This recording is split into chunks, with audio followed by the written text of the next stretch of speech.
You better not put that there Minecraft in my there EQ. Coming up today on Geekdomo, we discuss Landmark. What Landmark is going to be the very first game that comes out sometime around this Christmas. That's what I'm guessing. It's going to be free to play, and it is a building game. It is going to take place in the world of EverQuest Next. You might not be able to go to the actual cities that are in EverQuest Next, but you're going to be able to see the landscape and be able to build things within that realm. One of the other features of EverQuest Next Landmark is you will be able to sell the items that you create in a player store. Now, EverQuest Next producer Sony Online Entertainment will probably take a cut of what you sell in the store and keep it for themselves. So that's another way they're going to have a revenue stream to bring some money into the game, because EverQuest Next and EverQuest Next Landmark are going to be free-to-play games.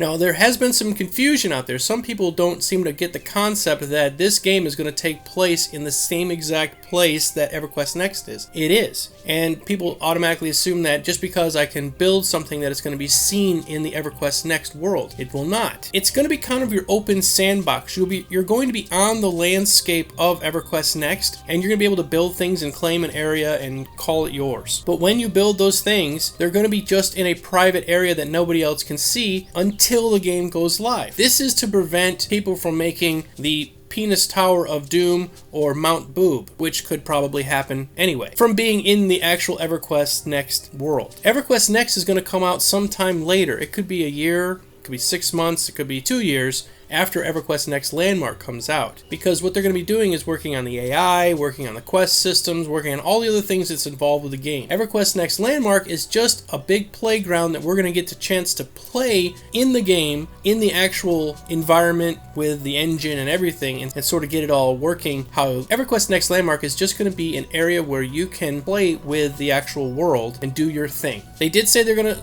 allow guilds, and you're going to be able to communicate just like you would in the game with a chat box or whatever, but nothing that you build will be put into EverQuest Next. I know it sounds kind of confusing, but just think of it this way. One is going to be a free-to-play open game where you're going to be able to build and do anything you want in that game, climb a mountain, dig a hole, whatever it is you want to do. That is EverQuest Next Landmark. It's very, very similar to Minecraft in the regard that it's sort of open. You get to do anything you want to do, build anything you want to build. The creativity is completely up to you, and just have fun with it. Later on, they're going to come out with EverQuest Next, the actual game. Now, EverQuest Next, the game, will have monsters and quests and cities and all the things that you're not going to see in EverQuest Next Landmark. It's going to be the complete package.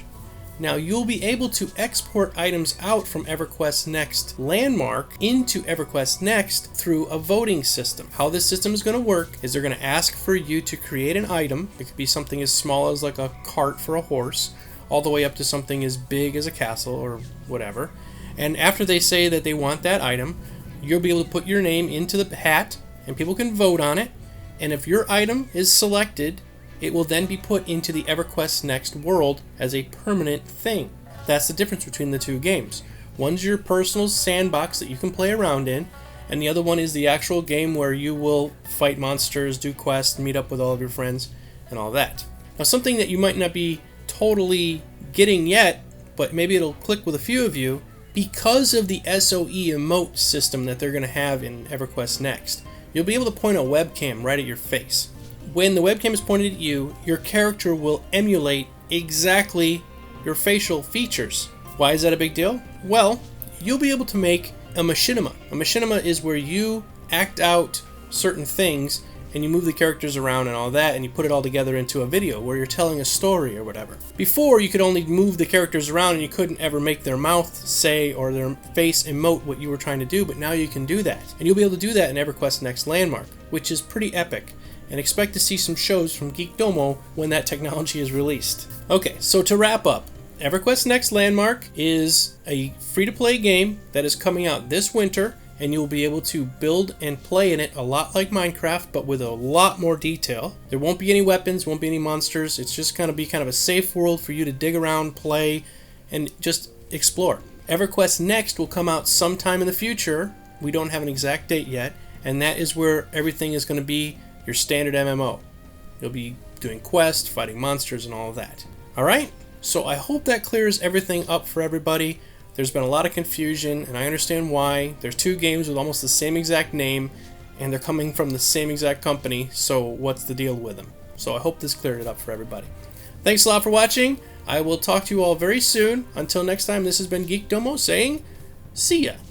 Miles and miles of rock. Because the elves were really no longer in power, for some strange reason, all high magic stopped working. There was no high magic anymore. And the different populations were trying to vie for power at the time. This caused a very strained peace, and then began the Dragon War. So the dragons had a grudge to settle after all of the high magic was broken, because now they have nothing holding them back. They weren't afraid of the elves anymore. They decided, you know what, we're going to go on a murder spree. They flew around the areas and they killed thousands and thousands of people. Now there was an aspect of the elven community that did not want to go through this whole elitist